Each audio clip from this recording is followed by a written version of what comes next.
제가 요한복음 3장을 쭉 살펴봐야 되겠다라고 그렇게 마음먹은 중요한 이유 중에 하나는 오늘 본문이 있는 요한복음 3장 16절 때문입니다. 성경에서 가장 잘 알려져 있고 가장 많은 사람들이 암송하고 있는 말씀. 근데 사실 거기에는 함정도 같이 있습니다. 우리가 입에 붙어 있는 그런 말처럼 그저 암송을 너무 잘하고 있다 보니까 이 말씀을 하나씩 곰곰이 묵상하면서 이렇게 살펴보기보다는 그저 쭉 외우고 지나가는 경우들이 많이 있는 거죠. 마치 주기도문처럼 그냥 아무 생각 없어도 입에 붙어 있기 때문에 그냥 외울 수 있는 것처럼 이 요한복음 3장 16절도 그렇게 대하는 경향이 많이 있습니다. 그런데 사실 이 요한복음 3장 16절은 기독교를 요약했다라고 말할 수 있을 정도로 단어 하나하나가 엄청난 의미를 담고 있는 구절입니다. 그래서 우리가 이 구절을 좀 자세히 살펴보면서 우리가 기대하는 것은 이 말씀을 통해서 하나님의 마음을 우리가 좀 알기를 기대하고 있습니다. 우리가 본격적으로 본문에 들어가기에 앞서서 이 16절이 우리말 성경으로는 하나님이 세상을 이처럼 사랑하사 이렇게 이제 시작을 하고 있는데요. 우리말 성경이 생략을 하고 있는 게 있습니다. 원문에는 이는 또는 왜냐하면 이렇게 하면서 이제 이 구절이 시작이 되고 있습니다. 영어 성경에서도 For God so loved the world 이렇게 이제 시작을 하고 있는데요. 그래서 이것은 무슨 의미냐면 이 16절을 단독으로 떼어놓고 이 구절만 가지고 이야기해서는 안 되고 앞에 있는 것과 연결해서 문맥에 맞춰서 이 부분을 봐야만 정확하게 볼 수 있다라는 겁니다. 요한복음 3장은 니고데모가 예수님을 찾아오면서 시작이 되고 있죠. 예수님이 그에게 거듭남에 대해 말씀하시고 또 거듭남이 무엇인지를 설명을 하고 있습니다. 그리고는 바람이 임의로 불듯이 성령으로 난 자도 그러하다. 성령의 역사하심도 성령의 자유의지에 따라서 주어지는 것임을 말씀을 합니다. 그러자 니고데모가 또다시 질문을 하죠. 어떻게 그런 일이 있을 수 있습니까? 이렇게 질문을 합니다. 거듭남 자체도 이해를 못하고 있을 뿐만 아니라 그렇게 중요한 일이 거듭남에 따라서 하나님 나라를 보고 들어가는 일이 결정이 되는데 이렇게 중요한 거듭남에 대해서 내가 기여할 수 있는 게 아무것도 없다라고 하는 이 사실에 대해서 당황스럽고 두렵기도 하고 굉장히 좌절되기도 하고 화도 나고 있는 것이죠. 여러분, 니고데모는 그 질문을 하고는 이제 더 이상 본문에 등장하지 않게 됩니다. 더 이상 언급되지 않고 있고요. 질문을 하거나 어떠한 말도 하지 않습니다. 대신에 마치 예수님이 무리들을 모아놓고 또 제자들을 모아놓고 설교를 하듯이 이제 예수님의 가르침이 니고데모의 질문 이후에 등장을 하게 됩니다. 거듭남에 대해서 바람이 임의로 불듯이 성령의 역사하심도 그러하다라고 할 때 그러면 이제 나는 어쩌라는 것인가? 이거 내가 할 수 있는 게 아무것도 없는데 그러면 나보고 어떻게 하라는 것이지? 난 모르겠다라고 반응하는 사람들에게 주신 답은 바로 불뱀 사건입니다. 예수님도 뱀처럼 들려야 되고 불뱀을 바라본 사람들이 살았던 것처럼 인자도 들려진 인자를 믿는 자마다 영생을 얻게 된다라고 그렇게 말씀을 하십니다. 예수님이 하신다라는 거죠. 구원에 있어서 예수님의 일이 훨씬 더 중요하다라는 겁니다. 여러분, 거듭나는 것은 전적인 성령 하나님의 결정과 자유의지와 그분의 역사하심입니다. 우리가 할 수 있는 건 아무것도 없습니다. 죽은 시체가 할 수 있는 거 없죠. 그러나 생명이 우리 안에 주어질 때, 하나님의 주권에 따라서 생명이 우리 안에 주어지면 살아나게 되고 그로 인해 하나님에 대한 감각이 생기게 됩니다. 영적인 진리에 대한 감각이 우리 안에 생기게 되는 거죠. 그러면서 거듭남 이후에 일어나는 사건이 뭐냐면 바로 회심입니다. 회심. 마음의 변화가 일어나게 되는 거죠. 회심이 거듭남 다음에 일어난다라고 하는 것은 어떤 시간적인 순서에 의해서 그렇다라는 것보다는요, 논리적인 순서입니다. 많은 경우에 거듭남이 일어나면서 회심도 같이 일어나게 됩니다. 물론 어떤 분들은 거듭난 이후에 자기가 회심했다라는 것을 명확하게 인지하지 못하고 어느 정도의 시간이 지나기도 합니다. 서서히 회심이 일어나기도 합니다. 그러나 많은 경우에는 거듭남과 함께 회심이 일어나게 되는데요. 여러분, 이 회심이라고 하는 것은요, 영혼이 살아났기 때문에, 영혼 안에 생명이 주어졌기 때문에 그 영혼이 자신의 죄에 대해서 반응하게 되고요, 거룩하신 하나님을 향해서 나아가는, 움직이는 영혼과 마음의 반응입니다. 생명이 주어졌기 때문에 반응이 반드시 일어나게 되는 거죠. 그리고 이때 반응이 일어난다라고 할 때에 성경은 두 가지 면에서 생명이 있는 영혼이 반응을 하게 된다라고 말씀을 합니다. 하나는요, 내 죄에 대한 자각과 그로 인한 철저한 회개가 일어나게 됩니다. 그리고 또 하나는요, 예수 그리스도에 대한 믿음이 생기게 됩니다. 예수님을 향해서 믿음으로 반응을 하게 됩니다. 그래서 주님이 15절에 우리가 지난주 봤죠. 이는 그를 믿는 자마다 영생을 얻게 하려 하심이라고 그렇게 말씀을 하시는 겁니다. 거듭나는 것이 성령 하나님이 일방적으로 우리에게 생명을 주시는 역사라고 한다라면, 회심이라고 하는 것은요, 우리의 의식 속에서 우리가 인지할 수 있도록 일어나는 변화이기 때문에, 그렇기 때문에 설득적인 성격을 가지고 있습니다. 컨빈싱하는 그러한 성격을 가지고 있다라는 겁니다. 그래서 성경은 믿음이 주어진다라고도 말하지만 믿어라라고도 그렇게 말씀을 하시는 겁니다.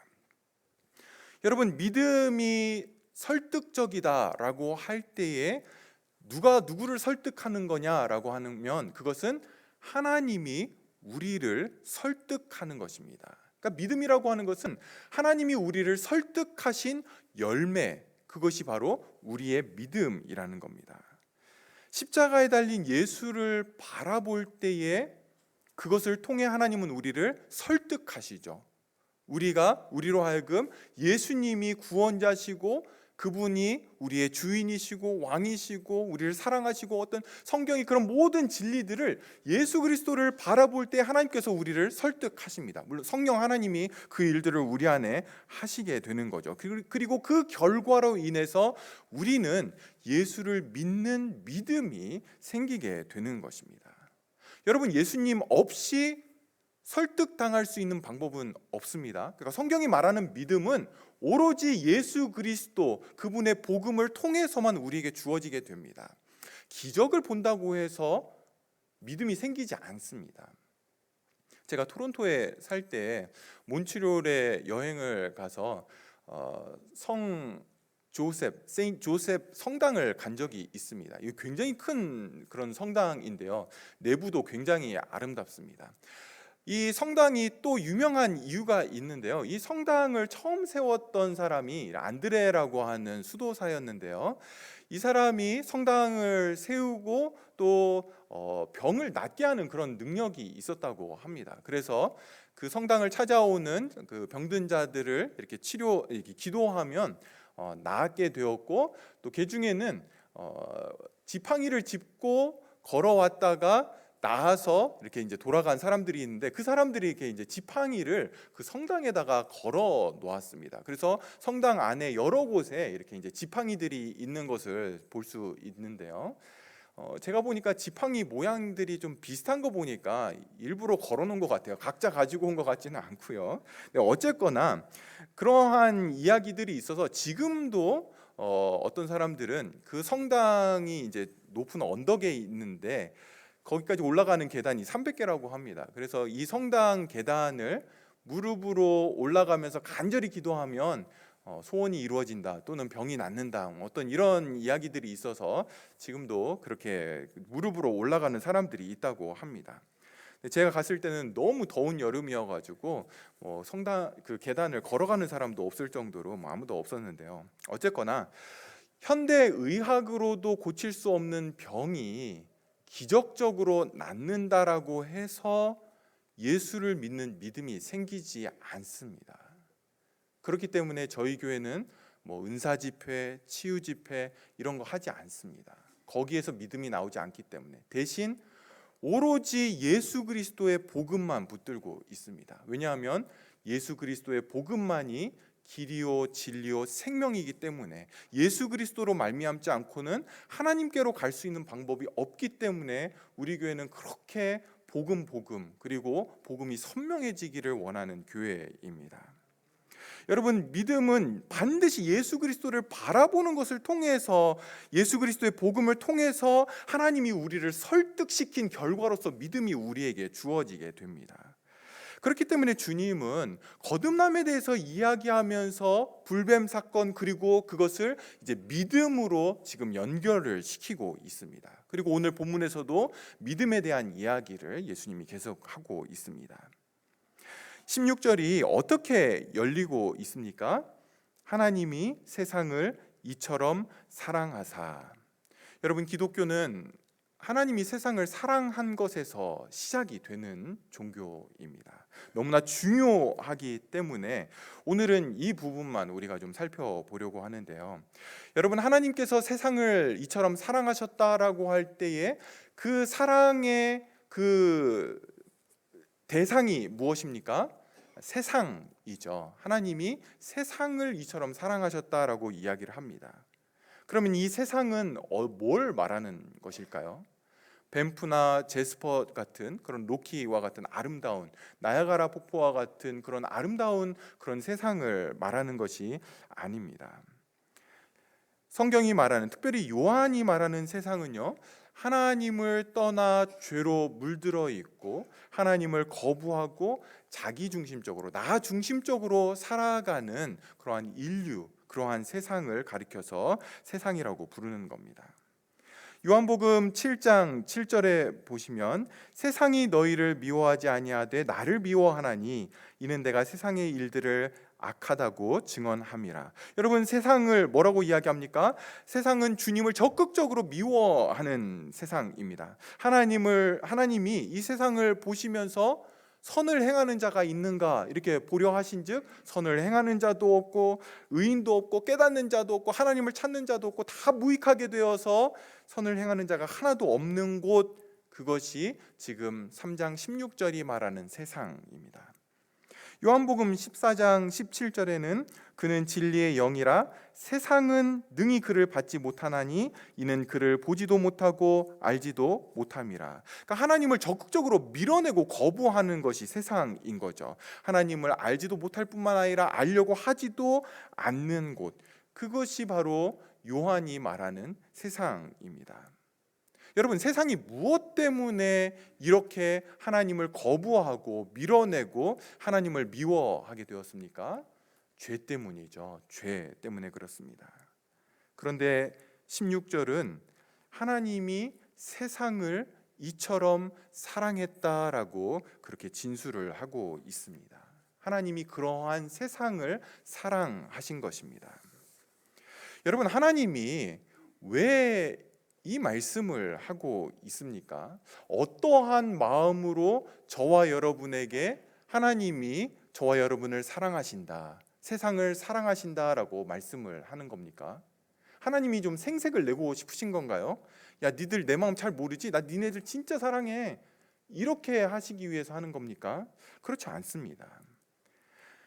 하나님께서 이렇게 저와 여러분에게 하나님이 세상을 이처럼 사랑하신다라고 말씀하시는 것은 저와 여러분이 하나님이 우리를 사랑하신다라고 하는 그 사실을 알기를 원하시는 겁니다. 이 진리를 알기를 원하시는 것이죠. 왜냐하면 이 진리를 알 때에, 하나님이 우리를 사랑하신다라고 하는 사실을 알 때에서야, 그때에서 우리의 믿음이 생기고 우리의 믿음이 자라나기 시작하기 때문에 그렇습니다.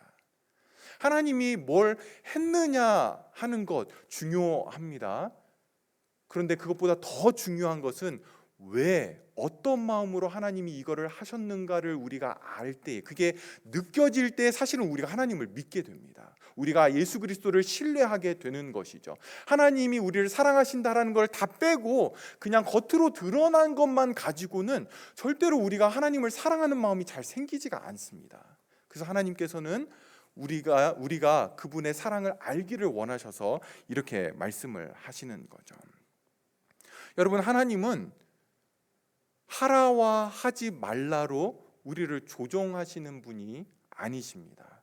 그걸 통해서 나 한번 감동시켜봐, 내가 감동되면 너희들 복 줄게, 이런 분이 아니십니다. 우리는 그런 오해에 빠져 있죠. 근데 그 오해에서 빠져나와서 제대로 된 하나님을 알려면 가장 중요한 게 뭐냐면 하나님이 나를 사랑하신다라고 하는 이 사실을 아는 것입니다. 이걸 알아야만 우리는 하나님을 오해하지 않게 되는 겁니다. 여러분, 하나님이 세상을 사랑하셨다라고 하는 것은요, 엄청난 일입니다. 굉장한 일이 일어난 겁니다. 우리가 요한복음 3장 16절에서 하나님의 사랑을 알 수 있는 두 가지 단서가 있는데요, 하나님이 어떤 존재를 사랑하셨느냐를 볼 때 우리는 하나님의 사랑을 알 수 있고요, 그리고 하나님께서 그 존재를 어떠한 방법으로 사랑하셨느냐를 알 때에 우리는 하나님의 사랑의 크기를, 그리고 우리를 향한 하나님의 마음을 알 수가 있습니다. 여러분, 하나님이 세상을 사랑하신다라는 것은요, 사랑할 수 없는 존재를 사랑하셨다라고 하는 뜻입니다. 사랑받을 자격이나 조건 또는 사랑받을 뭔가를 한 게 없다, 이 정도가 아니라 이거는 원수를 사랑한 겁니다. 다시 말해서 사랑하면 안 되는 존재를 하나님이 사랑하시고 있다라는 것을 말씀해 주고 있죠. 무엇 때문입니까? 무엇 때문에 하나님이 세상을 이렇게 사랑하십니까? 뭐가 하나님의 마음을 움직여서 그렇게 하나님을 거부하고 하나님을 밀어내고 하나님을 그렇게 적극적으로 미워하는 저와 여러분을 사랑하도록 그렇게 만들었습니까? 그것은 우리의 죄 때문이죠. 우리의 죄와 그 죄로부터 벗어날 수 없는 그 노예된 상태, 그리고 그 죄의 대가를 지불해야만 하는, 죄의 책임을 져야만 하는 그러한 우리를 볼 때에 하나님의 마음이 사랑으로 불릴 듯 일어났다라는 겁니다. 하나님이 우리의 죄를 보면서 이 죽일 놈, 너 가만 안 둬, 내 번개를 내가 내려서 너를 치겠어, 이런 마음이 먼저 드는 게 아니라 안타깝고 긍휼과 자비와 사랑의 마음이 하나님의 마음을 가득 채웠다라는 겁니다. 그것으로 인해서 하나님이 우리를 사랑하셨다라고 지금 말씀을 하고 있는 겁니다. 성도 여러분, 우리의 죄는 하나님의 진노를 받아야 마땅합니다. 근데 이 죄를요, 하라와 하지 말라를 범한 것, 이렇게 생각하시면 안 됩니다. 그렇게 되면 성경이 말하는 죄를 너무 피상적으로만 보게 됩니다. 죄는 언제나 하나님과의 인격적인 관계 속에서 이 죄를 설명을 해야 되는데요, 여러분, 죄의 속성이 있습니다. 죄가 가지고 있는 특징, 성격이 있는데요, 그거를 알려면 죄가 처음 우리 안에 들어왔을 때, 이 땅에 들어왔을 때의 모습을 보면 죄의 속성을 우리는 잘 알 수 있습니다. 이제 거기서부터 죄가 자라나게 되고 가지를 치게 되는데요, 죄의 가장 근본적인 특징은 창세기 3장에 있습니다. 여러분들 성경을 갖고 계시면 창세기 3장으로 넘어가셔서 눈으로 따라오시면서 좀 보시면 좋겠습니다. 창세기 3장의 내용은 우리가 너무나 잘 알고 있습니다. 뱀이 하와를 찾아와 가지고 대화를 나누죠. 질문을 먼저 합니다. 뭐라고 묻습니까? 하나님이 참으로 동산 나무의 모든 나무의 열매를 먹지 말라고 하시더냐, 이렇게 이제 질문을 하면서 하와에게 찾아옵니다. 여러분, 이제 이 질문을 우리가 잘 봐야 되는데요, 이 질문을 보면 뱀이 하와를 유혹할 때에 뭘 목표로 해서 유혹했는지를 볼 수 있습니다. 그 목표가 무엇이었냐면 하나님을 왜곡해서 보게 하는 것, 그것이 뱀의 목표였습니다. 어디서 알 수 있냐면 동산 모든 나무의 열매를 먹지 말라고 하더냐에서 우리는 알 수 있는 거죠. 여러분, 하나님이 선악과와 관련해서 아담에게 말씀하신 게 뭡니까? 동산 각종 나무의 열매는 내가 임의로 먹되, 이렇게 말씀을 하셨죠. 동산 각종 나무, 모든 나무의 열매는 내가 임의로, 무슨 말이냐면 마음대로 마음껏 먹어라 라고 그렇게 말씀을 하셨습니다. 그런데 뱀은 지금 동산 모든 나무의 열매를 먹지 말라고 하시더냐, 이렇게 질문을 하고 있죠. 하나님을 왜곡하고 싶은 겁니다. 물론 하와는 뱀의 말을 부인합니다. 그러나 뱀의 의도는 분명합니다. 하나님이 그렇게 인색하신 분이냐? 모든 나무의 열매를 먹지 말라고 그러더냐? 라고 그렇게 질문을 하고 있는 겁니다.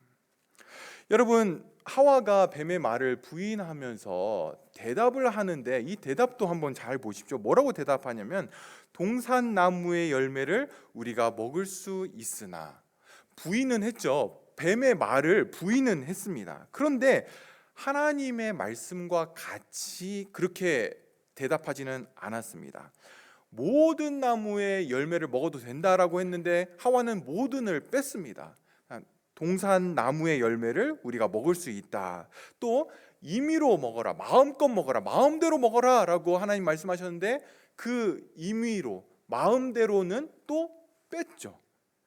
그리고는 3절에 가서는 뭐라고 이야기하냐면 동산 중앙에 있는 나무의 열매는 하나님의 말씀에 너희는 먹지도 말고 만지지도 말라, 너희가 죽을까 하노라, 이렇게 이제 덧붙이고 있습니다.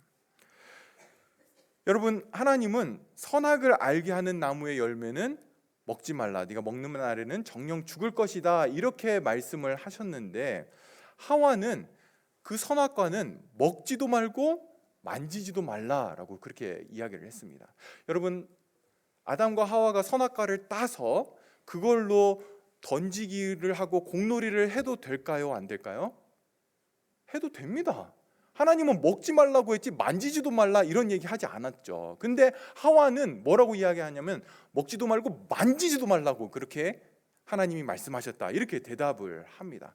하나님을 계속 인색한 분으로 지금 마음속에 지금 만들어 가고 있는 거죠. 마음이 그렇게 지금 변화되어 가고 있습니다. 그리고 하나님께서는 그 결과에 대해서 너희가 반드시 죽을 것이다라고 했는데 하와는 죽을까 하노라, 죽을지도 몰라, 죽을 것 같아, 뭐 한 이 정도로 약화시키고 있는 거죠. 내용을 빼고 넣고 약화시키고 첨가시키면서 뭘 하고 있냐면 하나님에 대한 왜곡이 하와의 마음속에서 일어나고 있는 겁니다. 눈치 빠른 뱀이 바로 알아차렸죠. 하와의 마음속에서 뭔가 변화가 일어나고 있구나, 하나님을 왜곡하고 있구나 알고는 바로 그 마음을 파고듭니다. 너희가 결코 죽지 않을 거다라고 이제 쐐기를 박죠. 여러분, 이것을 통해서 뱀은 아담과 하와에게 약속을 줍니다. 전에는 약속이 하나였죠. 그런데 이제는 약속이, 죄가 주는 약속이 있고 하나님이 주는 약속이 생기게 되었습니다. 그런데 아담과 하와 앞에, 이제 특별히 하와 앞에 하나님이 주시는 약속이 있었고 선악과에 대한, 그리고 뱀이 주는 약속이 있었는데 둘 중에 무엇을 고를까, 어떤 약속을 붙잡을까 하는 것은 어디서 결정이 됐냐면 하와의 마음속에서 하나님에 대한 왜곡이 일어나느냐 안 일어나느냐에 따라 양쪽을 결정하게 됩니다. 그리고 그 마음은 무엇입니까? 하나님이 나를 향해서 선한 분이신지, 나를 최선으로 대하시는 분인지 아닌지, 그것에 따라서 어떤 약속을 붙잡을 것인가가 결정이 되는 것이었죠. 하나님이 자신들을 복주기 위해서가 아니라 뱀이 말하는 것처럼 네가 이것을 따먹으면 선을 알게 되는 그 눈이 열려서 하나님과 같이 될 거다라고 하니까 이거 막으려고 하나님이 나 이거 먹지 말라고 한 건가? 라고 하는 마음이 이제 하와 안에 들어간 거죠. 자기들에게 언제나 선하신 하나님이라고 하는 것이 의심이 가기 시작을 했습니다. 선하신 하나님에 대한 왜곡이 일어났죠. 그리고 하나님에 대한 믿음, 하나님에 대한 신뢰에 금이 가게 된 것입니다. 그것 때문에 선악과를 따서 먹게 된 겁니다. 성도 여러분, 이것이 죄입니다. 죄는요, 하나님의 선하심을 신뢰하지 않는 것, 그것이 죄입니다. 하나님의 선하심을 믿지 않기 때문에, 하나님이 나를 향해서 선한 분이라는 걸 믿지 못하기 때문에 어떻게 됩니까? 이제는 내가 나를 챙겨야 되는 그런 마음이 생기게 되는 거죠. 거짓말하고 도둑질하고 돈, 명예, 사람들의 인정, 쾌락 이런 것에 집착하는 것 다 무엇 때문입니까? 내가 나를 챙기는 겁니다. 하나님이 나를 챙겨주지 않으니까 그러면 내 것 내가 챙겨야 되는 존재가 되어버리는 거죠. 하나님이 나를 만족하게 하시지 않기 때문에 그 전까지는 아담과 하와는 모든 만족을 하나님으로부터 받았습니다. 하나님과의 교제 속에서 충만한 만족을 누리게 되었죠. 그런데 마음속에서 하나님의 선하심이 왜곡되니까, 그것을 신뢰하는 마음에 금이 가기 시작하니까 나의 만족을 내가 찾아야 되는 겁니다. 그러지 않으면 내 거 챙겨줄 사람이 없게 된 것이죠. 여러분, 죄가 바로 이것이죠. 하나님의 선하심을 믿지 않는 것, 그리고 그로 인해 발생하는 모든 것들이 다 죄입니다. 어떤 사람은 공부를 열심히 하기 때문에 죄를 짓게 되는 거죠. 어떤 사람은 성실히 살기 때문에 죄를 더 짓게 되는 결과들이 낳게 됩니다. 그것이 내가 나를 만족하게 하려고 하는 시도이면 다 죄가 되는 것이죠. 요한복음 16장 9절에 보시면 성령께서 하시는 일 중에 하나가 뭐냐면 죄를 책망하는 일인데, 그때 성령께서 책망하시는 죄의 목이 뭐냐면 그들이 나를 믿지 않는 것, 이것을 성령께서 책망하신다라고 말씀을 하십니다.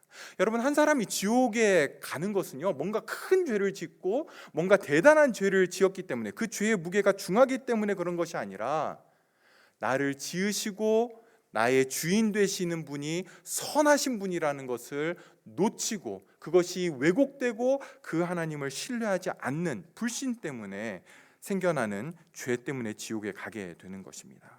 선하신 하나님에 대한 신뢰의 결핍, 왜곡, 믿지 못함, 이것이 바로 죄죠.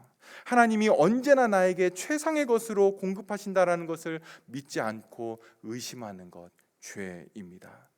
그렇기 때문에 우리는 하나님을 밀어내고 하나님을 인정하지 않고 대신 내 방법, 내 중심으로 살아가는 존재가 된 것입니다. 하나님으로부터 독립을 선언하는 것이죠.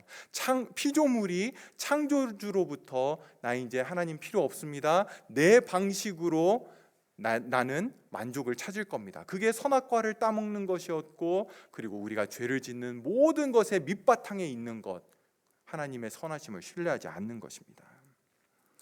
성도 여러분, 하나님이 세상을 이처럼 사랑하셨다라고 할 때 그 세상은요, 저와 여러분은 바로 이러한 존재입니다. 하나님을 적극적으로 밀어낸 존재예요. 하나님, 제발 내 삶에 간섭하지 마세요. 내 만족은 내가 알아서 할 테니까, 내가 알아서 살아갈 테니까 건들지 마세요. 그렇게 살아가는 존재를 하나님은 사랑하셨다라는 것입니다. 이 괘씸한 놈들, 이 나쁜 놈들, 한 대 쥐어박아야 될 놈들을 하나님은 사랑하신다라고 말씀을 하신 겁니다.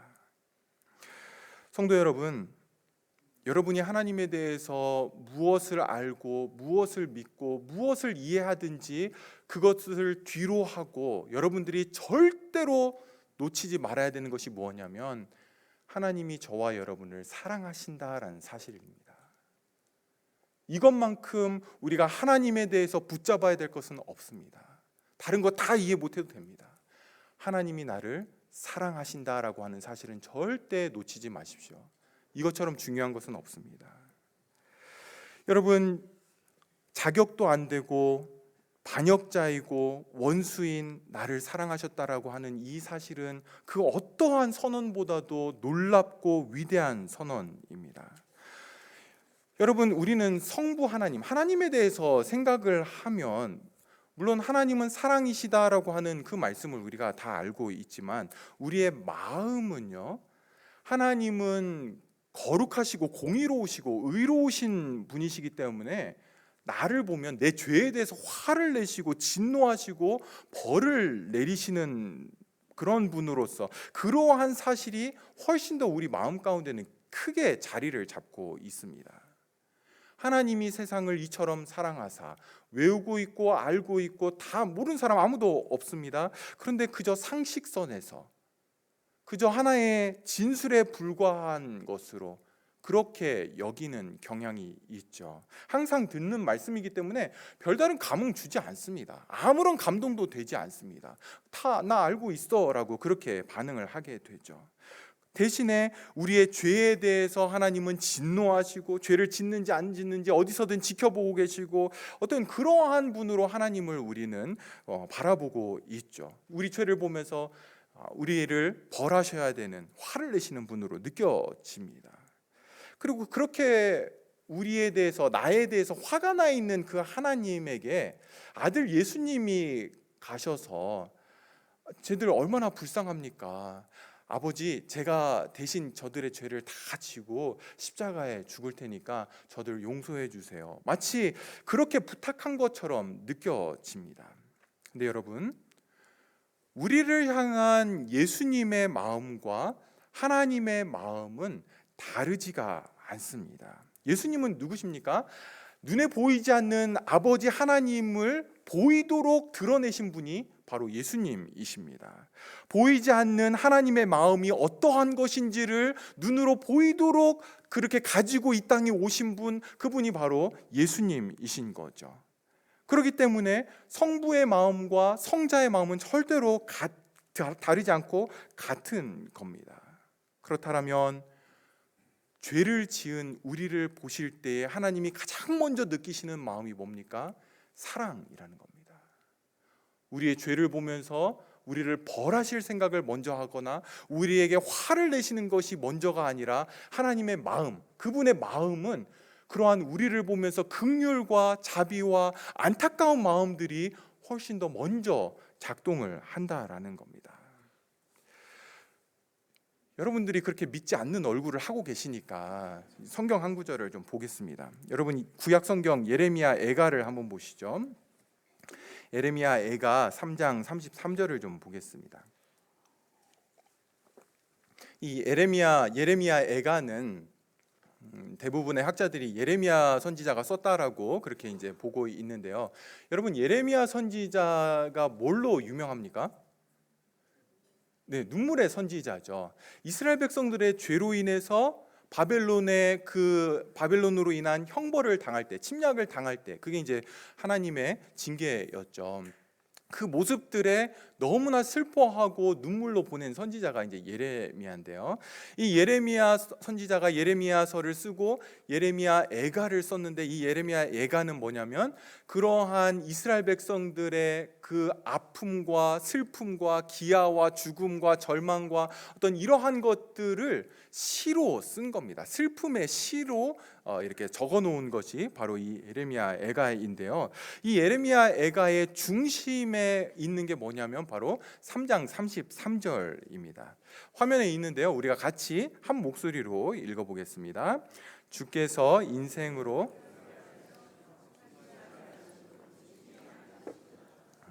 여러분, 여기 보시면 이제 하나님이 행하시는 일이 나와 있고요. 그리고 그 일에 대한 하나님의 마음이 진술되어 있습니다. 먼저 하나님이 하시는 일은 뭡니까? 주께서 인생으로 고생하게 하시며, 고생하게 하는 것, 하나님이 하시는 일이라는 겁니다. 여러분, 이 고생은 어떤 우리의 믿음이 성장하고 성화되어가고 성결하게 하기 위한 그러한 고생을 말하는 게 아닙니다. 이 고생은 뭐냐면 유다의 죄로 인한 고생입니다. 다시 말해서 그들의 죄에 대한 형벌이었던 거죠. 그러니까 유다가 지금 당하고 있는 모든 고난과 아픔과 고생은 그들의 죄의 대가였습니다. 그들이 행한 것에 대해서 그들이 지금 받고 있는 거죠. 그리고 그 벌은 모두가 다 하나님께서 직접 주고 있는 벌이었습니다. 우리가 하박국서를 통해서 그 부분 살펴봤죠. 근데 여러분 잘 보십시오. 그렇게 유다를 고생하게 하시는 하나님의 마음은 뭐라고 이야기합니까? 본심이 아니다라고 이렇게 말씀을 하고 있습니다. 여러분 이게 무슨 뜻입니까? 하나님은 그분의 마음과 다르게 다른 일들을 하신다 이런 뜻인가요? 그렇지 않습니다. 이 말씀을 이해하려면 이제 우리는 하나님의 속성, 하나님의 성품을 알아야 됩니다. 지금부터 어려워지니까 여러분들이 정신 딱 잡으시고 잘 들으십시오.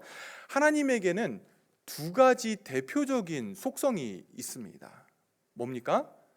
공의와 사랑이죠. 가장 대표적인 두 가지 속성은 하나님의 공의와 사랑입니다. 공의로우시다라고 하는 것, 그건 뭡니까? 그 사람이 행한 것에 대한 대가를 그 사람이 지불한, 그 사람이 책임지는 것, 이게 공의이죠. 그리고 사랑은 사람을 향해서 어떤 자비와 긍휼을 베푸는 것, 무조건적인 사랑을 베푸는 것, 그게 하나님의 속성입니다. 여러분 이 대표적인 공의와 사랑이 하나님 안에, 하나님의 마음 가운데 50%씩 이렇게 들어있는 게 아닙니다. 반반씩 있는 게 아니라는 거죠. 이게 믹스되어 있지 않습니다. 두 개가 각각 100%씩 완전하고 온전하게 하나님 안에는 담겨져 있습니다. 무슨 뜻이냐면 어떤 경우에는 죄를 보면서 막 공의의 속성이, 공의의 마음이 드러나서 그 죄에 대해서 진노하고 벌을 내리고, 또 어떤 경우에는 사랑의 마음이 이렇게 드러나서 죄를 보면서 아이고 안타깝다 이렇게 하지 않는다라는 거예요. 사람은 그렇죠. 우리 안에도 하나님을 닮았기 때문에 공의와 사랑의 속성이 다 있습니다. 그런 마음이 있는데, 그런데 드러날 때는 대부분 하나로 드러나게 됩니다. 어떤 사람은 나랑 친하면 사랑으로 그냥 다 덮어주고, 나랑 별로 안 친하면 공의, 어떻게 이럴 수 있어 이러면서 막 공의의 마음이 가득 나오게 되죠. 그런데 하나님은 어떠한 상황에서도 100% 공의와 100% 사랑으로 사람들을 대하시게 됩니다. 그러면 어떻게 될까요? 100% 사랑과 100% 공의로 한 사건을 대하게 되면 이 두 성품이 하나님 안에서 충돌하는 일이 일어나겠죠. 조금 더 극단적으로 이야기하면 죄를 지은 사람을 볼 때 100% 공의를 드러내야 하기 때문에 이 죄를 지었기 때문에 벌을 내려야 됩니다. 화가 나겠죠. 그래서 한 방 빵 때렸는데 하나님이 이 사람이 꽉 죽었어요. 100% 사랑이 드러나야 되기 때문에 아이고 어쩌나 안타깝네 뭐 이렇게 된다라는 겁니다. 물론 실제로 하나님 안에서 그런 일은 일어나지 않습니다. 완전하신 분이기 때문에 그런 겁니다. 그런데 예레미야 애가 3장 33절에서 우리로 하여금 하나님께서 공의의 성품을 드러내실 때, 공의의 일들을 하실 때에 그분의 마음이 어떤지를 들여다볼 수 있도록 우리에게 지금 보여주고 있는 겁니다. 모든 일을 하나님이 작정하시고 계획하시고 다스리시죠. 그 하나님이 우리에게 좋은 일을 주시기도 하고 나쁜 일을 주시기도 합니다. 그분이 다 주관하십니다. 그런데 그 하나님은 우리의 삶에 고난을 허락하는 것을 기뻐하거나 좋아하지 않으신다라고 말씀을 하는 거죠. 물론 그분은 우리에게 고난을 주시면서 그 고난을 통해서 궁극적인 선을 이루십니다. 그것이 우리에게 고난을 주시는 목적이고, 하나님은 이 일에 있어서 절대로 실패하지 않으시는 분입니다. 언제나 그의 자녀들에게 주어지는 고난은 궁극적으로 선을 이루시게 됩니다. 그럼에도 불구하고 하나님은 우리에게 고난 주시는 것을 좋아하지 않으십니다. 싫어하십니다. 여러분 하나님은 어떤 힘이나 어떤 force나 어떤 기계가 아닙니다. 하나님은 인격이시죠. 감정이 있으시고 의지가 있으시고 마음을 가지고 계신 분이십니다. 비록 그분의 공의의 속성 때문에 죄를 볼 때에 그 죄에 대한 형벌을 내려야 되고 그 죄에 대한 책임과 대가를 요구하시면서 고통과 또 고난을 주시지만, 그렇다라고 해서 기계적으로 하늘에서 보시면서 너 죄 지었으니까 벌 받아라 버튼 따다다다닥 누르고 그렇게 벌을 주시는 아무 감정이 없는 그런 분이 아니시라는 겁니다. 그분은 우리의 삶에 고난을 허락하실 때에 자신의 본심을 거스르는 일을 하고 있는 것입니다. 유다가 죄로 인해서 바벨론의 침략을 당하고 멸망을 당하고 사람들이 그것으로 인해 죽어가고 기아와 기근이 일어나게 되고 그러한 고통들이 있을 때에 하나님의 마음은 속 시원하다. 그렇게 나를 밀어내고 내 말 안 듣더니 그래 내가 경고 몇 번 했지 이렇게가 아니라 하나님의 마음은 사랑과 긍휼과 자비의 마음이 가득하셨다라는 겁니다. 죄에 대한 마땅한 벌을 내리셨지만 그분의 가장 깊은 마음은 자비였고 사랑이었습니다. 위대한 청교도 중에 한 명인 토마스 구디는 이 구절을 이렇게 설명을 합니다. 하나님은 의로우시지만, 그러니까 공의의 성품을 말하는 겁니다. 하나님은 의로우시지만 어떤 점에서 보면 그분의 자비가, 그러니까 사랑의 성품이죠. 그분의 자비가 그분이 행하시는 모든 정의, 곧 보복적인 정의의 행위보다, 이거는 죄를 벌하는 걸 말하는 겁니다. 그분의 자비가 그분이 행하시는 정의, 곧 보복적인 정의의 행위보다 오히려 그분께 더 자연스러운 것이라고 말할 수 있다. 무슨 이야기냐면 하나님이 공의와 정의를 행하실 때에 그것은 그분이 행하시는 일에 해당된다면, 그분이 하셔야 되는 일에 해당된다라면 하나님의 사랑과 긍휼과 자비는 그분의 마음에 해당된다라는 것입니다.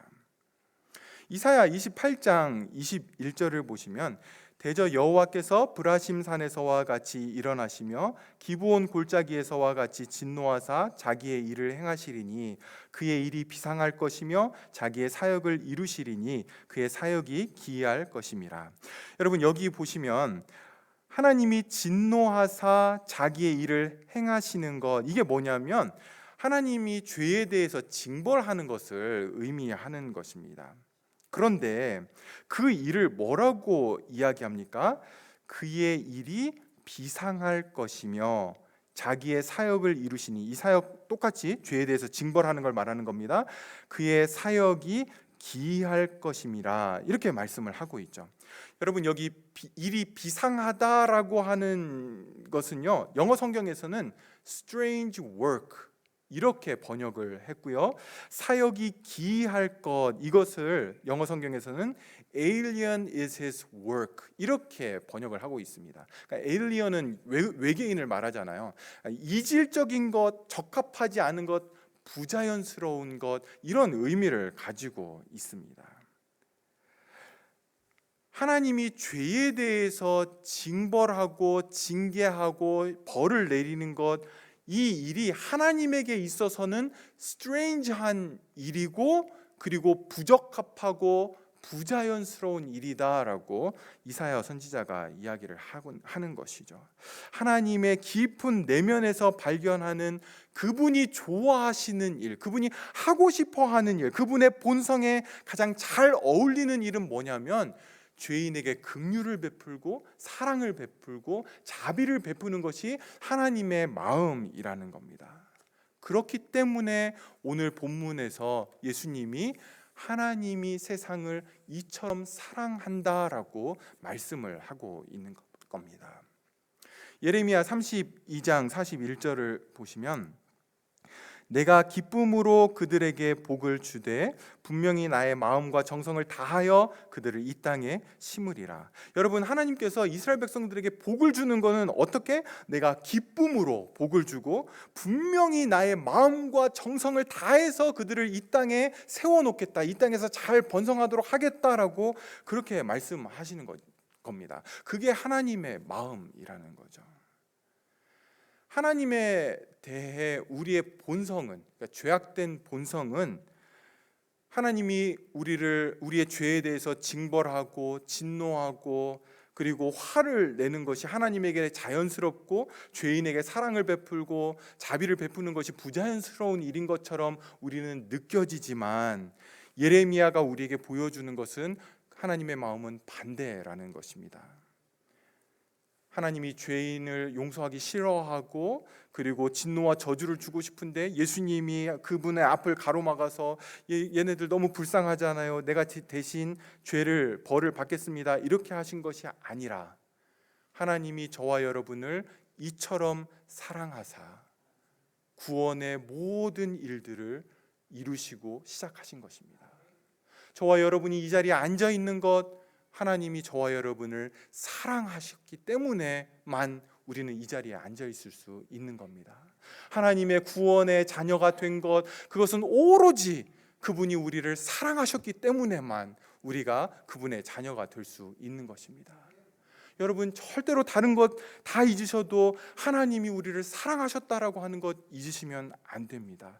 여기에 우리의 구원이 달려 있는 거죠. 어쩔 수 없이 마음에는 안 드는데 아들이 그렇게 십자가에 달리겠다라고 하니까 내가 너희 용서해 줄게, 이래서 우리가 구원받은 게 아닙니다. 하나님이 적극적으로, 하나님이 먼저 하나님의 사랑의 마음이 불릴 듯 일어나서 우리의 구원이 완성이 되게 된 것입니다. 저와 여러분이 하나님 앞에 설 수 있게 된 것이죠. 이 진리가 하나님을 향한 우리의 왜곡된 마음들을 고치게 되고요, 하나님을 다시 신뢰하게 되고 그 선하신 하나님을 바라볼 수 있게 하는 것입니다. 하나님께서 우리를 사랑하신다라고 하는 이 사실이 우리로 하여금 하나님 앞에 믿음으로 서게 하기를, 그런 은혜 주시기를 소망합니다. 기도하겠습니다. 하나님 아버지, 우리가 너무나 잘 외우고 있고 잘 알고 있는 하나님께서 세상을 이처럼 사랑하셨다라고 하는 이 진술이 그저 하나의 진술로 지나가지 않게 하여 주시옵소서. 이 사실이 하나님을 향한 우리의 왜곡된 마음을 바꾸게 하시고, 이 진리가 하나님을 끝없이 의심하는 우리의 마음 가운데 하나님을 향한 믿음과 신뢰하는 마음을 회복하게 하여 주시옵소서.